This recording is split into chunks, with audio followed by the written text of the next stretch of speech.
Sponsored by Surfshark. Some say there are already too many cameras out in the world, that adding one to a set of sunglasses is at best superfluous and at worst creepy. But the first time I put these Ray-Bans on, I was reminded of a quote that Parts Unknown producer Tom Vitale shared from the late Anthony Bourdain, who often talked about how, in an ideal world, he wouldn't be in his own show.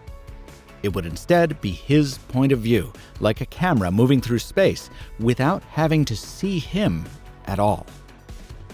Well, while I'm sure Bourdain would have stuck with his beloved Persols, the smart glasses from Meta could have made that vision a reality.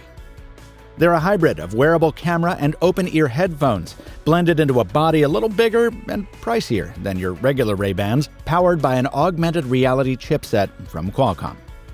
The company gave me a review sample at its annual Snapdragon Summit in Hawaii, and before I even got done unboxing it, I was flashing back to my reviews of similar headsets from Snapchat, Bose, and Amazon. All of them enjoyable, but ephemeral flashes in the pan that honestly didn't stay on my face much longer than it took me to complete their reviews. So I was surprised to find that after just a few hours with these, I didn't want to take them off. Which, became a bit of a problem.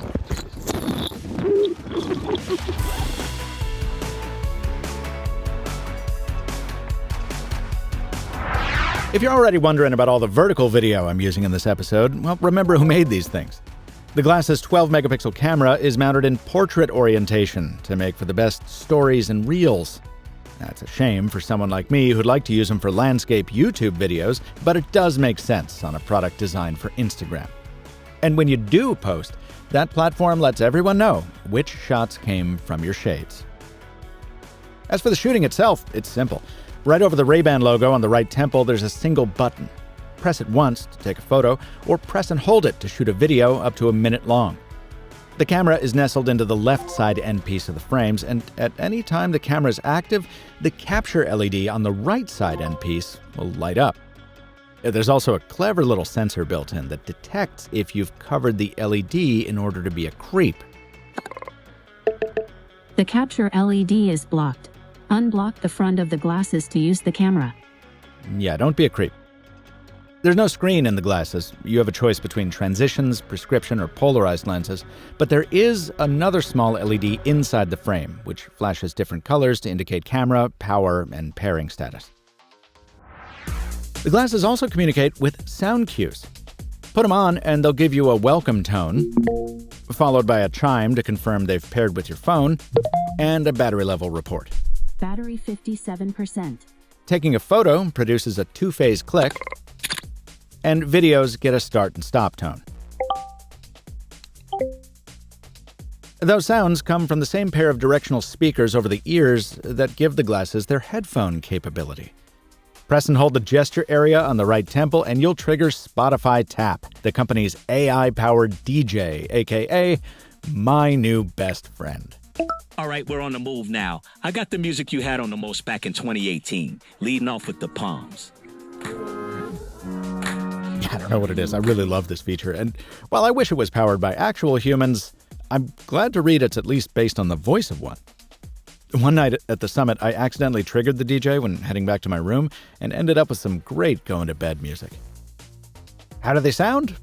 It's surprisingly clear and loud enough to be heard over some breeze or general background noise, though obviously not strong enough to overcome the roar of a boat ride or the annoyance of an airline that still uses its PA system to pitch credit card deals to a captive audience. Could benefit from this amazing offer, please grab one from them as well. Nice. Thank you for choosing Hawaiian Airlines. Like any open-ear headphones, there's a bit of sound leakage, but the only truly big failing is if you're all about that bass.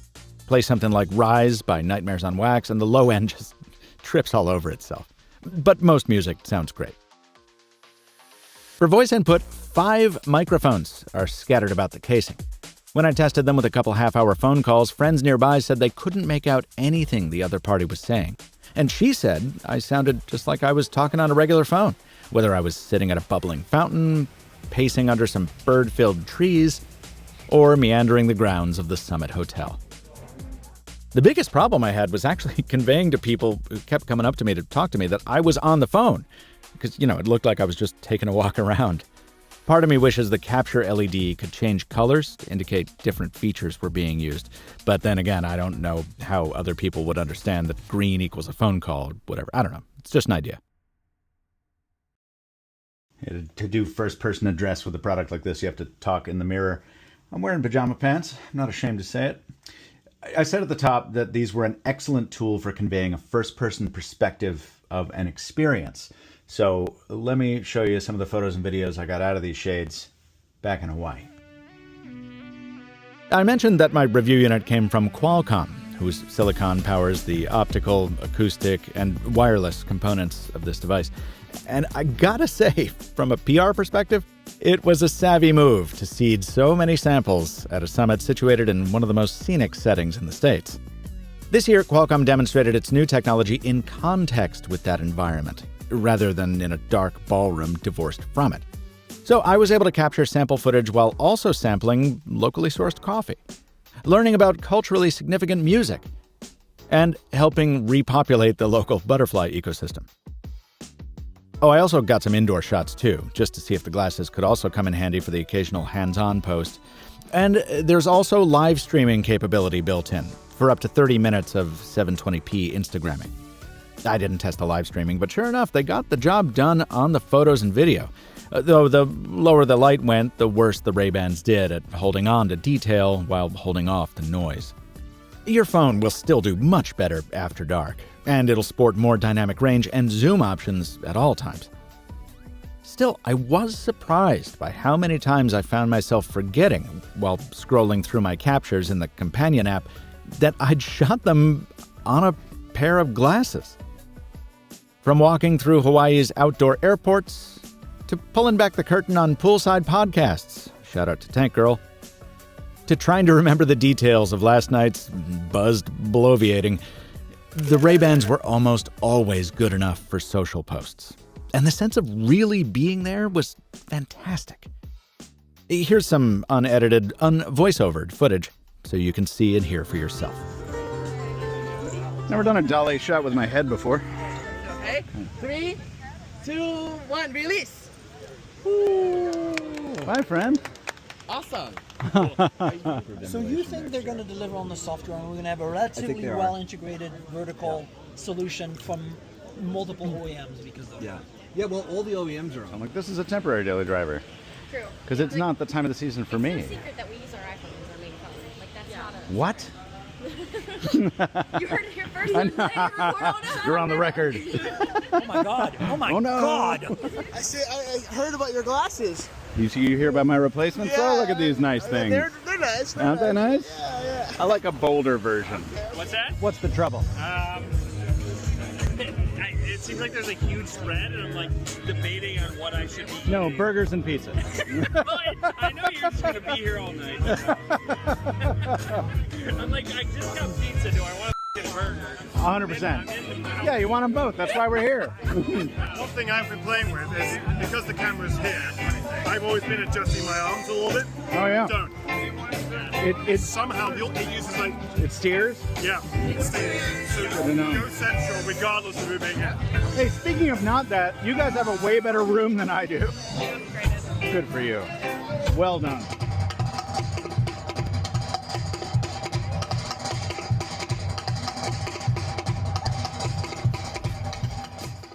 And sharing those experiences is equally easy.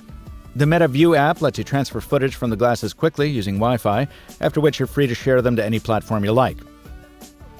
Of course, all good things must come to an end. That is, if you're a tech tuber with a nasty habit of pushing review units' water resistance ratings past their recommended range. The cruel death and expensive resurrection of my Ray-Bans right after this. As you may have noticed, I'm back on the road this year, and that means my sponsor, Surfshark, is back in my taskbar.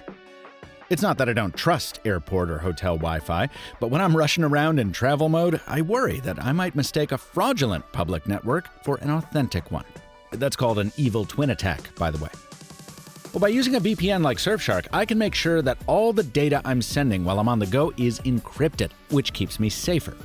Also, it keeps me in control by making it harder for a service provider to throttle or limit my connection in order to squeeze me for more money. Speaking of money, save some. Get Surfshark at the link in the description and use code MrMobile for 83% off and 3 extra months free. Thanks to Surfshark for sponsoring this video. All right, to be fair to the glasses, I don't think it was the actual immersion that killed them. Check out my OnePlus Open torture test video to see just how much an IPX4 rated device, like the Ray-Bans, can actually take.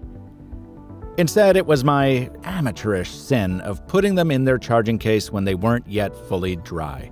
Dumb move. The result? A set of shades whose capture LED was short-circuited in the recording position at all times, even if I turned the glasses off. Remember what I said about creeps? Yeah, this guy looks like one. Does it breathe or is it just on? It's just on the sideboard. Got it. All right. But as luck would have it, there was a sunglass hut a 4-minute walk up the hill from the hotel. Hello. How are you? Whose stock included different sizes, colorways, and lens options. Yeah, you should know about those. In addition to the classic Wayfarers, there's also the rounder headliner option, modeled here by friend of the channel David Kogan. Anyway, I decided to spring for the translucent caramel Wayfarers as my replacement, which also had the effect of ditching my transition lenses for simpler polarized ones. All told, that waterslide ride ended up being a $345 mistake. But when I look back at the POV footage from the Wailea wipeout and the Big Kahuna, I think it was worth it. And hey, let's have some real talk for a minute about the elephant in the room. If the juxtaposition of water slides and snorkel boats alongside the recent wildfires are giving you tonal whiplash, yeah, me too. Maui's given me a lot of great memories over the past 6 years, so while I was spending money, I made a personal donation to Maui United Way as a small addition to Qualcomm's institutional support. And when the captain of that snorkel expedition heard he had a boatload of influencers on board, he explicitly asked us to spread the word that, quote, Maui is not closed, unquote. But Maui is open, so if you could spread that word, much mahalos, guys. And on an island where 70% of every dollar is generated by tourism, you can understand why. If you'd like to donate to relief efforts as well, I will drop a link in the description. Let's close out by talking about a few ways these rays could be a bit brighter. The gesture area is way too easy to accidentally set off. I've lost count of the number of times I've started playing music while putting these on. Also, the glossy frames are very quick to get greasy, and speaking of grease, at one point I apparently fat-fingered the lens with a sunscreen slick thumb, which I didn't realize until after I'd taken a lot of blurry photos. You know that warning some smartphones give you that you should clean your camera? That would be very handy here.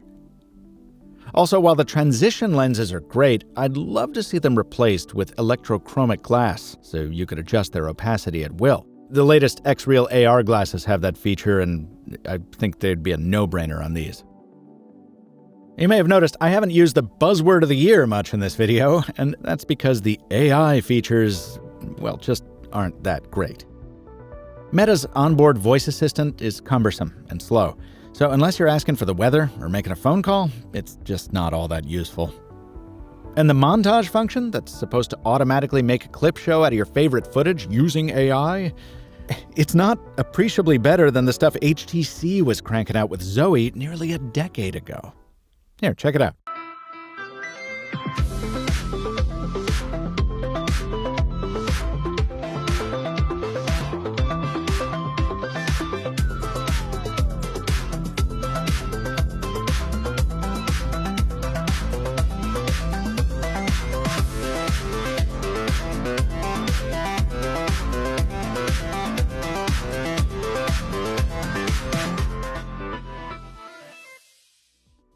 Lastly, while I wouldn't call battery life bad, you won't want to leave your house without the endurance-extending carrying case. On a typical day with 40 photos and videos, 40 minutes of Spotify, and a 10-minute phone call, the glasses lasted almost exactly 8 hours. Not bad. But on a heavier day, with continuous Spotify streaming and no photos or video, they only made it 3.5 hours. Fortunately, the glasses charge quickly. A half hour got them back up to 73%, and the case has about 8 full charges in it before it needs a USB-C top-up of its own. I understand that these won't be for everyone, and I sympathize with those who don't want to put Facebook on their, face. But for anyone with followers to entertain or an audience to inform, folks who don't always have a hand free while telling the world what's happening, the Meta Ray-Bans are a useful, fun, surprisingly polished tool. I'm probably going to exchange mine for a smaller set, just so I look a little less goofy, but watch for more shots from these shades over on the Mr. Mobile Instagram. Oh, and remember, don't press your luck with that IPX4 rating. This video was made possible by a review sample provided by Qualcomm, which also hosted me at its annual Snapdragon Summit in Hawaii. Just like the past 6 years of said summit, Qualcomm provided travel, lodging, and entertainment for our time on Maui, and just like the past 6 years, neither it nor Meta had any editorial input, copy approval rights, or early preview of my review coverage. Oh, additional disclosure, Spotify provided me with a free Pro account too, thanks to a previous partnership, but I really do love that DJ. Let me know in the comments what wearable tech you'd like me to cover next. Personally, I'm hoping it'll be that humane AI pin. And subscribe to the Mr. Mobile on YouTube and follow me at Captain Two Phones on Threads so you can keep up between videos. Until next time, from Michael Fisher, thanks for watching. And stay mobile, my friends.